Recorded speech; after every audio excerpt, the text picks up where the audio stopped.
Saya akan share screen.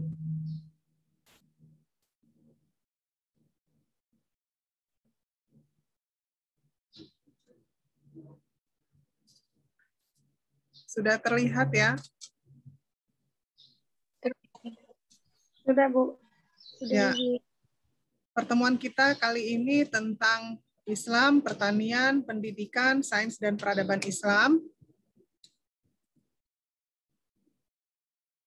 Nah, ini tentang agama Islam ya, karena tema kita tentang Islam dan ilmu pengetahuan, maka yang paling utama dalam mempelajari semua bidang ilmu adalah semuanya kita sandarkan kepada Al-Quran dan Sunnah.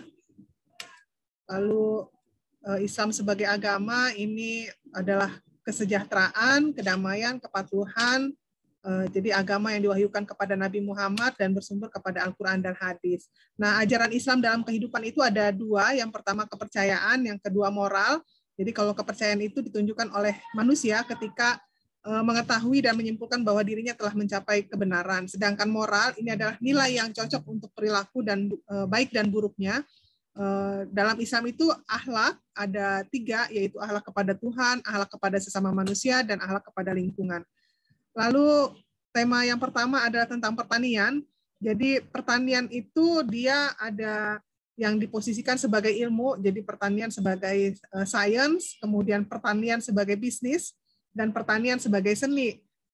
Pertanian sebagai seni misalnya kalau sekarang di masa pandemi ini contohnya mulai banyak booming lagi gitu ya, tentang tanaman-tanaman hias gitu ya, yang tadinya misalnya kalau tanaman hias itu dibiarkan tumbuh apa adanya, tetapi dengan pertanian sebagai seni ini sebuah tanaman itu bisa dibentuk menjadi satu bentuk-bentuk yang berseni gitu ya. Misalnya kalau kalian pernah ke taman bunga, itu ada misalnya tanaman yang dibentuk seperti hewan atau dibentuk seperti apa namanya bentuk-bentuk yang artistik gitu ya. Nah, kemudian pertanian juga bisa diposisikan sebagai sistem. Nah, tetapi kalau menurut Islam, pertanian itu tidak hanya sebatas sains, bisnis, art, sama sistem saja, tetapi juga termasuk bagaimana pertanian itu sebagai muamalah dan bagian dari kehidupan. Nah, misalnya kalau sebagai muamalah, kalau pertanian itu di dalam Islam itu ada dua macam ya, misalnya apakah dia dialiri oleh air hujan saja, atau misalnya pertanian itu dialiri oleh irigasi, itu juga nanti akan berbeda gitu ya untuk pembayaran zakatnya. Kemudian pertanian sebagai bagian dari kehidupan ini juga diatur dalam Islam, misalnya bagaimana jual beli hasil pertanian, diatur juga apakah boleh misalnya menjual hasil pertanian, misalnya pohon itu dia belum berbuah sempurna, baru kelihatan bunganya saja tapi sudah dibeli. Nah, itu juga sudah diatur dalam Islam. Kemudian pertanian ini memiliki peran penting ya dalam membangun keislaman, misalnya di dalam Al-Quran ini disebutkan ayat-ayat untuk mengarahkan kita untuk lebih beriman dan bertakwa gitu ya. Di dalam ayat-ayat Al-Quran juga ada misalnya tentang tanah, air, hujan, tanaman, biji-bijian dan sebagainya. Ini semakin menambah apa namanya ketakwaan kita gitu ya. Bagaimana misalnya kita melihat dari sebuah benih, dari biji yang kecil itu bisa tumbuh, bisa besar menjadi pohon, menghasilkan buah dan bisa menyambung hidup makhluk hidup ya. Nah, kemudian bertani juga bisa menjadi satu gaya hidup ya, terutama bagaimana mengaktualisasikan manusia sebagai khalifah di muka bumi. Nah, misalnya kalau sekarang dengan teknologi pertanian terbaru itu tidak mesti kita harus punya lahan yang luas, punya sawah berhektar-hektar, punya kebun yang luasnya sangat besar untuk menghasilkan satu produk pertanian ya. Tetapi misalnya di perkotaan yang lahannya terbatas, bisa kalau kalian mengikuti ada yang apa namanya tambulapot, misalnya menanam buah di dalam pot, atau misalnya yang itu yang hidroponik ya, jadi pakai pipa-pipa paralon terus ditanam sayur-sayuran, itu bisa tumbuh subur dengan air gitu ya. Kemudian ada juga dengan berbagai media ya, itu cukup banyak perkembangan ilmu pertanian sekarang. Bahkan di sebuah perkantoran di Jakarta, saya pernah melihat beritanya, mereka mengembangkan sawah gitu ya. Jadi sawah itu bisa ditanam di di perkantoran itu gitu. Jadi sekarang di mana saja bisa kita bercocok tanam gitu. Apalagi sekarang di masa pandemi ini kan semua bekerja dari rumah ya, terutama ibu-ibu rumah tangga. Nah, itu bisa memanfaatkan halaman-halamannya itu untuk menanam ya sayur-sayuran gitu. Misalnya kalau di halamannya itu ada, nggak mesti halaman luas ya. Kalau di perkotaan misalnya di Jabodetabek kan lahannya agak terbatas, tapi bisa ditanam-tanam di pot gitu ya. Minimal untuk konsumsi keluarga ya, nanam sayuran atau misalnya nanam daun bawang atau seledri. Jadi ketika mau masak tinggal petik gitu ya. Kemudian bisa menanam tanaman apa tuh yang untuk obat-obatan. Kalau saya di halaman saya misalnya ada binahong kalau untuk obat-obatannya. Kemudian ada sirih Cina, terus saya pernah nanam sirih merah dan lain-lain gitu ya. Jadi bisa memanfaatkan halaman kita untuk produksi bergaya bergaya hidup gitu ya. Jadi bertani itu menjadi gaya hidup kita gitu. Sehingga minimal kita punya ketahanan pangan di tingkatan internal rumah tangga gitu ya. Nah, kalau kedaulatan pangan ini tercapai di tingkatan rumah tangga, maka akan membawa kestabilan ekonomi, sosial, menjadi poros kemajuan dari peradaban kita sendiri. Nah, tadi sudah dijelaskan oleh Prof. Dede bagaimana pertanian dalam sejarah Islam gitu ya. Nah, misalnya ada hadis riwayat Muslim dari Jabir bin Abdullah radhiyallahu anhu, dia bercerita bahwa Rasulullah SAW bersabda, tidaklah seorang muslim itu menanam suatu tanaman, melainkan apa yang dimakan dari tanaman itu sebagai sedekah baginya. Dan apa yang dicuri dari tanaman tersebut sebagai sedekah baginya. Dan tidaklah kepunyaan seseorang itu dikurangi, melainkan menjadi sedekah baginya. Nah, jadi misalnya kalian punya tanaman. Kalau yang mungkin tinggalnya di pedesaan, yang tanahnya masih luas, dia pasti punya kebun, punya sawah. Ya. Nah, nanti misalnya dia suatu saat tanamannya itu dicuri itu baik oleh hewan, misalnya kalau di sawah itu kan misalnya burung-burung suka matokin bulir-bulir padi, atau misalnya kalau punya kebun buah-buahan terus buah mangganya contoh misalnya dimakan, belum sempat kita panen tapi udah kemakan sama kelelawar duluan misalnya, atau misalnya ada orang lewat di pinggir jalan terus dia metikin buah atau hasil kebun tanaman kita gitu. Nah, jangan berkecil hati karena di dalam hadis ini sendiri bahwa apa yang dicuri itu anggaplah menjadi sedekah ya. Jadi kalau kita bersedekah itu kan kita mendapat pahalanya gitu. Jadi tidak ada kerugiannya sama sekali. Nah, ini tadi misalnya dalam sejarah Islam pertanian ini di Madinah sendiri ketika Rasulullah bersama kaum muhajirin ini berhijrah, ini mereka bekerja sama dengan kaum Ansor, yaitu penduduk asli Madinah dalam usaha-usaha pertanian untuk minimal untuk konsumsi dari masyarakat Ansor dan muhajirin ini sendiri. Nah, ini misalnya dari hadis riwayat Abu Daud, siapa yang mempunyai tanah, hendaklah dia mengerjakannya dengan bertani. Atau jika dia tidak berupaya melakukannya, hendaklah menyerahkannya kepada saudaranya supaya diusahakan. Dan janganlah dia menyewakannya sekalipun hanya sepertiga, seperempat, dan makanan asasi. Nah, ini jadi sebetulnya dalam Al-Quran dan hadis-hadis itu banyak sekali ayat-ayat tentang pertanian. Jadi bertani itu bukan sesuatu yang misalnya malu gitu ya, kan generasi muda sekarang ini lebih banyak yang pengennya itu bekerja kantoran. Tetapi sesungguhnya bertani juga adalah suatu profesi yang mulia gitu. Laju kita ke pendidikan Islam ya, tema kita yang kedua. Jadi kalau kita bicara tentang pendidikan Islam, ini adalah studi tentang proses kependidikan yang didasarkan pada nilai filosofis ajaran Islam berdasarkan Al-Quran dan Sunnah. Jadi ilmu pendidikan Islam itu adalah ilmu yang berlandaskan kepada ajaran Islam. Nah, dasar dan tujuan pendidikan dalam Islam, dasarnya adalah merupakan sumber nilai kebenaran, gitu, sehingga menghantarkan peserta didik ke arah pencapaian pendidikan. Kemudian dasarnya tentu saja Al-Quran dan hadis ya. Kemudian tujuan pendidikan Islam ini misalnya tujuan dan tugas manusia di muka bumi baik secara vertikal maupun horizontal, sifat dasar manusia, tuntutan masyarakat, dan dinamika peradaban kemanusiaan. Lalu kalau kita lanjutkan dengan aspek-aspek pendidikan Islam, ini ada aspek akidah, kemudian ada aspek akhlak, kemudian ada aspek ibadah gitu ya. Nah, itu yang terkandung dalam pendidikan Islam. Lanjut kepada hubungan sains dan agama dalam pandangan Islam, karena tema kita juga mengenai sains ya. Nah, menurut pandangan Islam, hubungan antara sains dan agama ini bukan sesuatu yang besar gitu ya, karena sains ini hanya sebagian dari ilmu yang asal katanya adalah alama yang berarti mengetahui. Nah, tidak ada pertentangan antara sains dan Islam sebenarnya ya. Jadi kalau sains ini adalah pengembangan dari filsafat alam, merupakan bagian dari filsafat yang menyeluruh dalam hasanah keilmuan Yunani. Kalau kita hubungkan bagaimana interaksi antara agama dan sains, nah ini pada abad ke-20 agama dan sains ini mengambil beragam bentuk ya. Temuan-temuan baru dalam sains ini menantang gagasan keagamaan klasik. Nah, misalnya ada juga beberapa orang yang berusaha mempertahankan doktrin tradisional.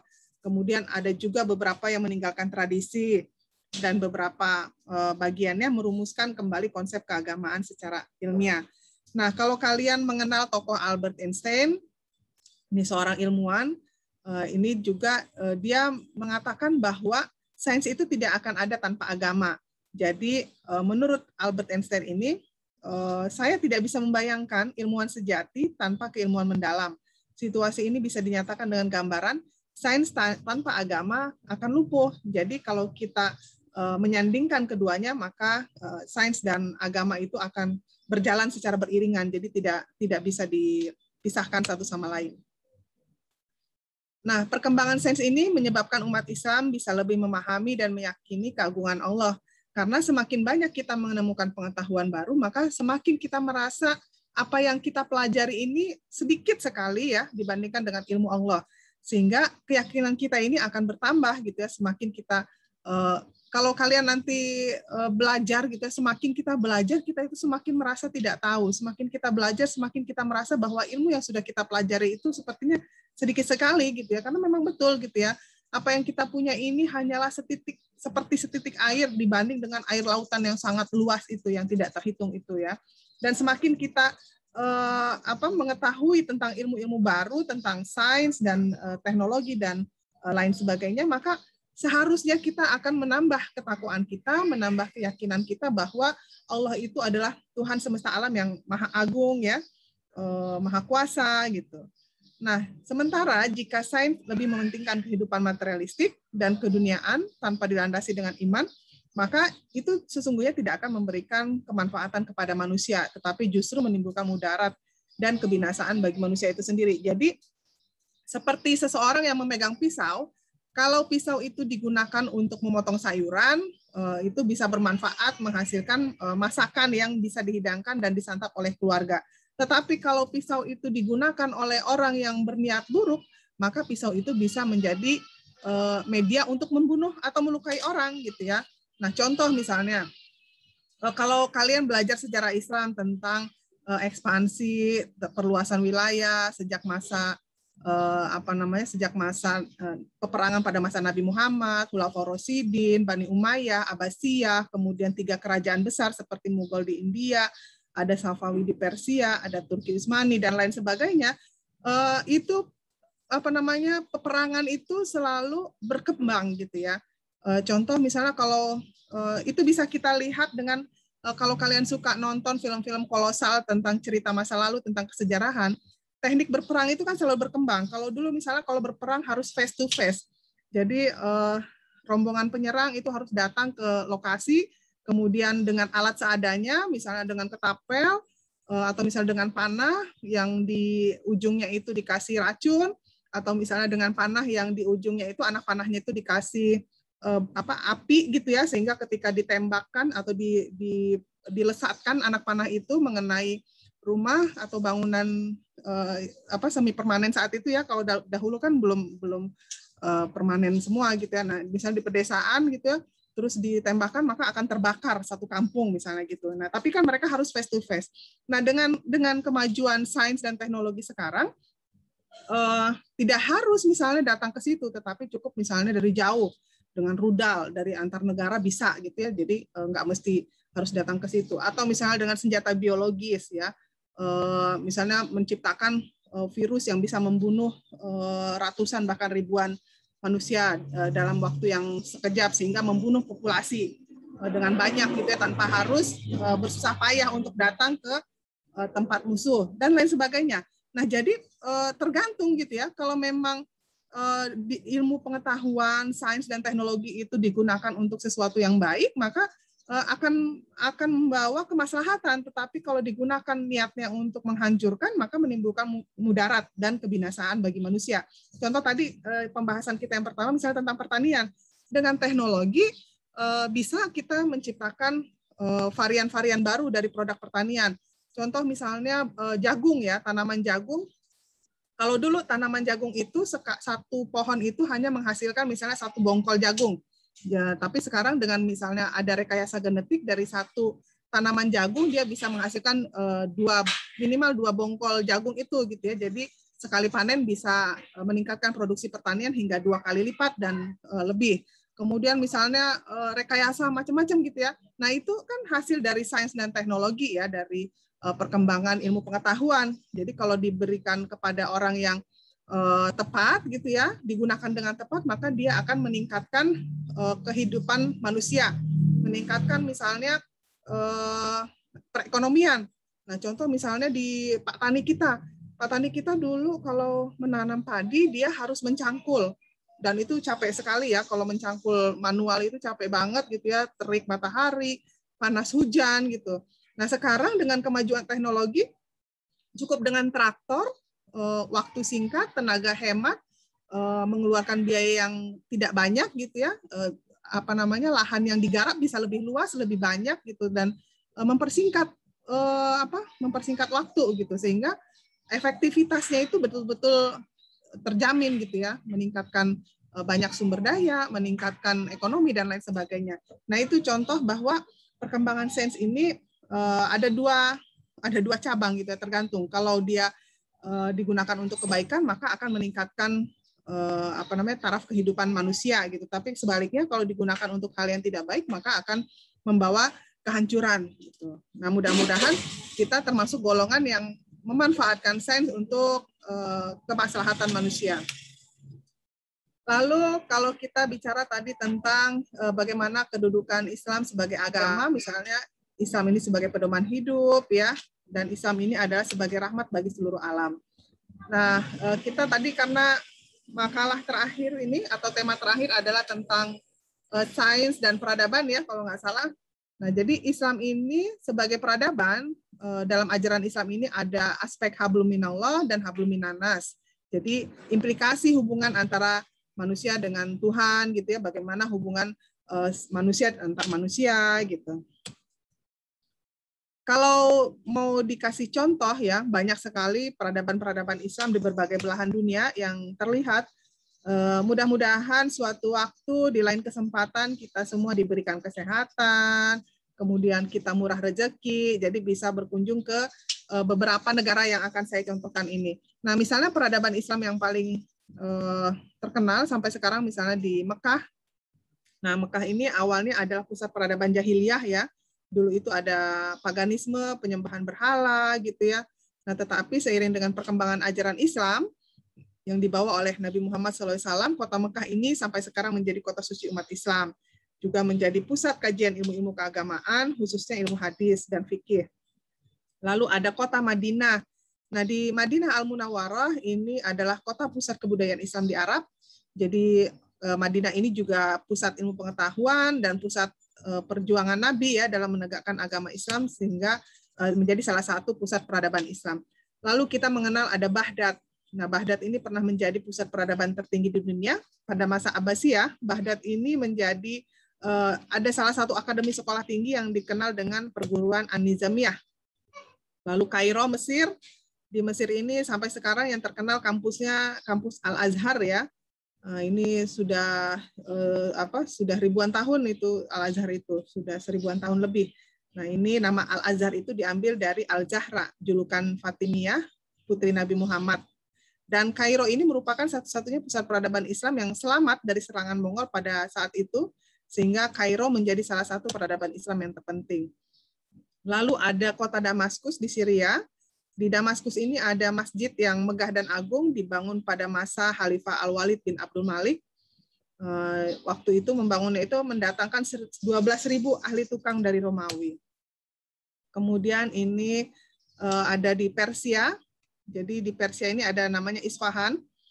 Di Isfahan ini ada bangunan-bangunan indah, misalnya istana, sekolah, masjid, menara, pasar, dan lain sebagainya dengan arsitektur yang sangat indah. Ini dibangun pada masa Sultan Abbas I. Kemudian di Istanbul, Turki, mudah-mudahan suatu saat kita bisa ke Turki ya, misalnya sambil umroh, sambil ke Turki gitu. Nah, di Istanbul ini banyak dibangun masjid yang membuktikan salah satu kemajuan Islam, arsitekturnya indah-indah gitu ya. Ada juga gereja Hagia Sophia, ini setelah penaklukan diubah menjadi sebuah masjid agung yang terpenting di Istanbul. Kemudian di Delhi, India. Nah, kalau sekarang kita mengenal India itu adalah mayoritasnya agama Hindu, sesungguhnya pernah pada masa kerajaan Mughal, terutama di India, ini Islam mengalami kejayaan yang luar biasa. Nah, ini pada masa Humayun tahun 1530 sampai 1556, Delhi menjadi ibu kota kerajaan Mughal. Kemudian kita juga mengenal namanya Shah Jahan. Nah, ini dibangun Taj Mahal ya, salah satu monumen. Kemudian di Spanyol ada Cordova, ada Sevilla, ada Granada. Nah, peradaban Islam di dunia ini selalu dilandaskan kepada Al-Quran yang menjadi landasan hidup seluruh umat manusia. Kemudian ada beberapa bukti peradaban, misalnya ini tadi, mohon maaf tadi terlewat.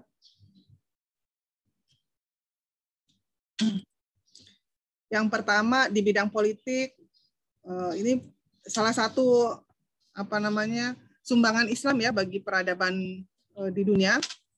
Misalnya di bidang politik tahun 1519 ini sudah ada sertifikat tanah. Kemudian ada surat terima kasih ya, mungkin semacam sertifikat. Kemudian ada bidang pendidikan.